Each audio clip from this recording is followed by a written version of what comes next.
क्या छत्तीसगढ़ में एसआई भर्ती के बाद अब आरक्षक भर्ती परीक्षा भी भ्रष्टाचार की भेंट चढ़ गई है? क्या 5,967 पदों के लिए मेहनत करने वाले हजारों युवाओं के सपनों के साथ खिलवाड़ हुआ है? आज की हमारी रिपोर्ट इसी गंभीर मुद्दे पर है, जहां मेरिट वाले युवा सड़क पर है और कम नंबर पाने वाले चयन सूची में। नमस्कार, मैं हूं चंद्रशेखर और आप देख रहे हैं नव प्रदेश टीवी। छत्तीसगढ़ के 33 जिलों में आरक्षक भर्ती की प्रक्रिया पूरी होने के बाद 9 दिसंबर को जैसे ही जिला स्तर पर चयन सूची जारी हुई, वैसे ही पूरे प्रदेश में बवाल मच गया। आरोप है कि इस भर्ती में बड़े पैमाने पर धांधली और अनियमितताएं हुई है। हालात यह है कि न्याय की गुहार लगाने के लिए प्रदेश भर के अभ्यर्थी अब बिलासपुर हाई कोर्ट की शरण में पहुंच चुके हैं। गड़बड़ी के आरोप कितने गंभीर है, इसका अंदाजा आप इसी बात से लगा सकते हैं कि लिखित परीक्षा देने वाले अभ्यर्थियों ने दावा किया है कि मेरिट लिस्ट में भारी विसंगतियां हैं।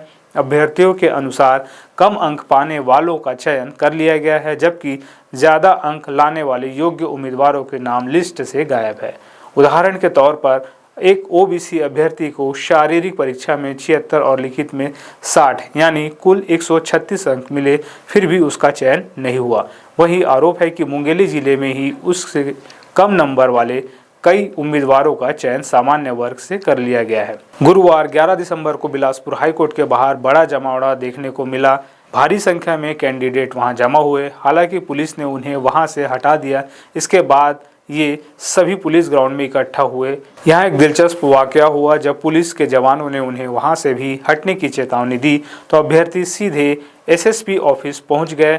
एसएसपी रजनेश सिंह से मुलाकात के बाद जब उन्होंने गड़बड़ी के सबूत देने और चर्चा करने की बात कही, तब जाकर उन्हें पुलिस ग्राउंड में रुकने की अनुमति मिली।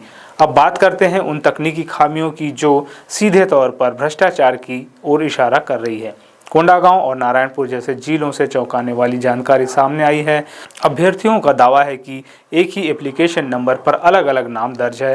कहीं रजिस्ट्रेशन नंबर गायब है तो कहीं पिता का नाम छिपाया गया है। बिलासपुर जिले की लिस्ट में तो सिर्फ नाम और आवेदन नंबर दिया गया है, जिससे यह शक गहराता है कि क्या जानबूझकर पहचान छिपाने की कोशिश की जा रही है। सबसे बड़ी समस्या डुप्लीकेट चयन की है। 2007 के राजपत्र के अनुसार एक कैंडिडेट कई जिलों से फॉर्म भर सकता है, लेकिन इसका नतीजा यह हुआ है कि एक ही उम्मीदवार का नाम 5 से 6 जिलों की चयन सूची में है।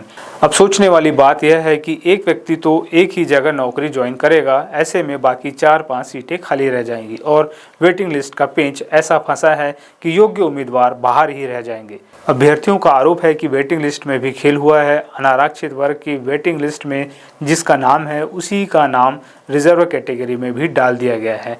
इन्हीं तमाम सबूतों और जिलेवार जानकारी को इकट्ठा करके हजारों युवाओं ने 10 दिसंबर को रणनीति बनाई और अब वे हाई कोर्ट में याचिका दायर करने जा रहे हैं। उनका साफ कहना है कि जब तक न्याय नहीं मिलता वे पीछे नहीं हटेंगे।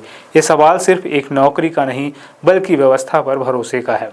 क्या प्रशासन इन आरोपों की निष्पक्ष जांच करेगा या फिर भर्ती भी कोर्ट कचहरी के चक्कर में उलझ कर रह जाएगी? इस पूरे मामले पर हमारी नज़र बनी रहेगी। अगर आप भी इस भर्ती प्रक्रिया से जुड़े हैं या आपके पास कोई जानकारी है तो हमें कमेंट में ज़रूर बताएं। आपको यह खबर अच्छी लगी हो तो चैनल को सब्सक्राइब ज़रूर करें।